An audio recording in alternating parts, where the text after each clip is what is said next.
It's all about location in our business. And I'm going to share some locations that maybe you've never heard of or even thought of to sell at. And they've done really well for our family through the years. And I think they will do well for your family as well. This is Mike, the Caesar of concessions. Okay. So these locations I'm going to share with you, they're not festivals, they're not fairs. These are totally out of the way. And I love to do these type of events and locations. Okay, the first location I'm going to talk about is waterfowl hunting conventions, okay, or shows. They can be called either thing. And most of the time, they're outside, the ones that I've been involved with. Hardly any vendors there. And these people are coming to buy boats. They're coming to buy firearms. They're coming to buy gear. They're coming to buy decoys. And that's not cheap, guys. They're coming with money, and they love waterfowl hunting, and they're spending hours here looking at everything and talking to other hunters. Yeah, waterfowl hunting conventions are phenomenal.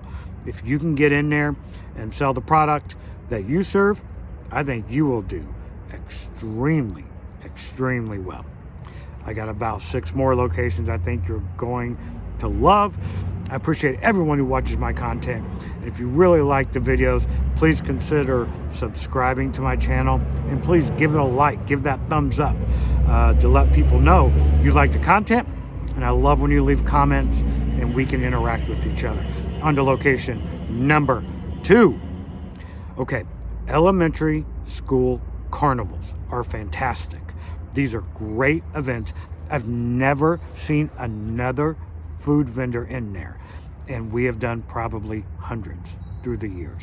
We got several elementary schools in our town, and we do these, or we used to. We don't do them anymore because concessions have us so busy. But when we did elementary school carnivals, we cleaned up, and it really came at a time. Most of them for us are in the autumn, getting close to the off season, and it really helped sustain our family through the winter. Elementary school carnivals are fantastic, and they're easy to get into, and no vendors there. And check this out, all the kids are there, the parents, the whole family is there, grandparents are there. I can't even explain to you how great it is. And it's a captive audience. They're not going anywhere. They're spending like couple, 3-4 hours there. They plan on eating there. They plan on playing games. The kids are running around. It's a great environment.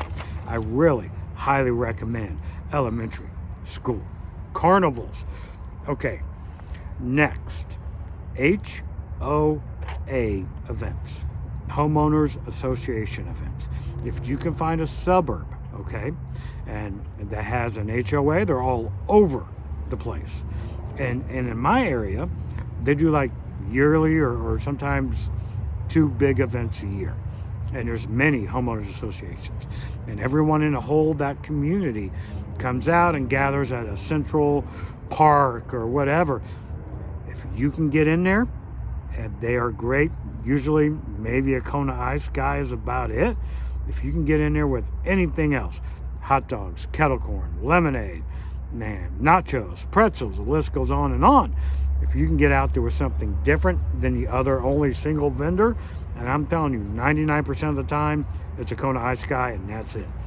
And he knows what he's doing. He's up there cleaning up. So get in there and get your share of the money and sell a different product than him and absolutely crush it.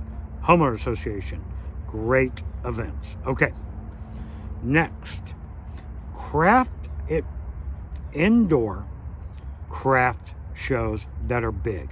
There's a difference here, guys. There's little bitty craft shows, which we've done, which have been absolutely horrible, and big craft shows like 50, 100 booth type craft shows. Couple things here.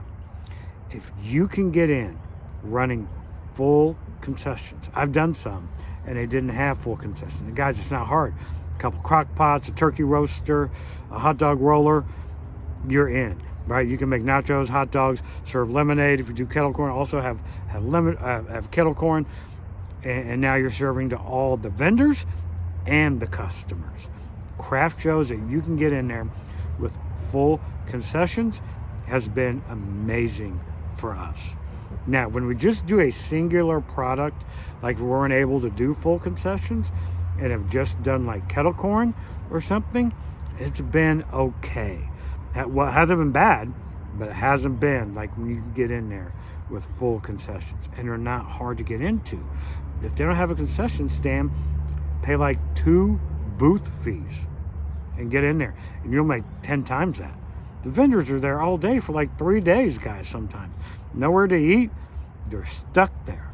Oh, you kill it, and the customers there. So, craft shows running full concessions is great. Okay, the next event we found out by accident, and what a happy accident it was for us. I was actually doing years ago, like our first year we ever started, 14 years ago. I was doing the worst event I ever did in the history of our company. And but we kept a positive attitude and still served some amazing lemonades. Like 1 or 2 customers I had that day was involved in a tractor pull. I had no idea what a tractor pull was, but he liked our product so much that he wanted us out there at his event. We said okay, had no idea what to expect. Tractor pulls are amazing, and let me tell you why.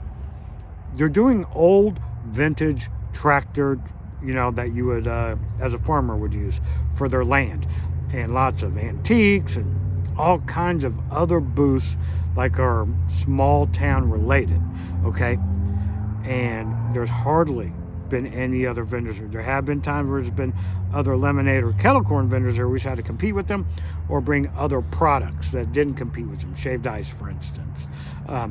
We have absolutely crushed it. There hasn't been a ton of vendors, very small amount, and a lot of people come here.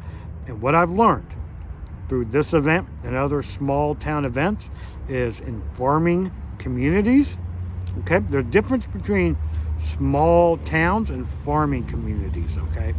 If you're a part of a small farming community, the farmers generally have money, and they are coming to this event, happens once, maybe twice a year, and they are bringing money to spend, and they are there all day long, sitting on benches, talking to other farmers, and they're there, and if it's a 3-day event, they're going to be there all 3 days.